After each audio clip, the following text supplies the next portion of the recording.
बारे में कोई बात नहीं करनी, अपनी जिंदगी में आगे बढ़ना चाहता हूँ मैं। आरिफ तो प्लानिंग कर रहे हैं कि वो तुमसे डिवोर्स लेगी। जिंदगी की कुछ गलतियाँ ऐसी होती हैं जिनका कोई मतावा नहीं होता इतने फिक्रमंद हो रहे हैं तो अपनी दुनिया में मगन है। और जिनका पछतावा इंसान को सारी जिंदगी रहता है। तुम दोनों के दरमियान कोई ताल्लुक ही नहीं है तो क्यों मिलते हो तुम दोनों? जब आप किसी को अपना सब कुछ माने, उस पर यकीन करें, ऐसे मुझसे रूटली बात करोगे। आरिश ने मुझसे एंगेजमेंट तोड़ दी है। खान आपको इल्जाम लगा के घर से निकल जाने का कहे तो भला मैं नवेरा अपना एक आखिरी चाल चलती है। एक बार फिर अलियांस से मिलती है कि हमें जिनके लिए परेशान होना पड़ रहा है वो लोग तो बहुत खुश हैं और नूर तो तुमसे तलाक लेने के बारे में आरिश से मशवरा कर रही है। अलियान, नूर और आरिश नवेरा की चाल में ऐसी बुरी तरह फंस चुके हैं कि कोई एक दूसरे की बात सुनने और मानने को तैयार नहीं। नूर का अपनी माँ से ये कहना कि अलियान को मुझ पर भरोसा नहीं, उसने मुझे घर से जाने को कहा और मेरे किरदार पर उंगली उठाई, भला मैं वहाँ कैसे रुक सकती थी।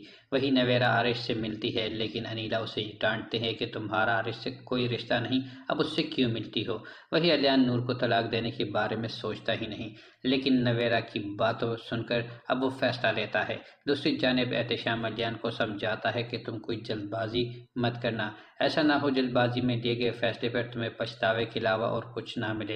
लेकिन अलियान को लगता है कि अब उसे अपने लिए सोचना चाहिए कि अब भी वो नवेरा को अपनी ज़िंदगी में शामिल करने के बारे में सोच रहा है। लेकिन दूसरी जानिब एक बार फिर नूर की तबीयत ख़राब होती है और सबको पता चलता है कि नूर माँ बनने वाली है, कि इसके बावजूद भी अलियान उसे छोड़ेगा।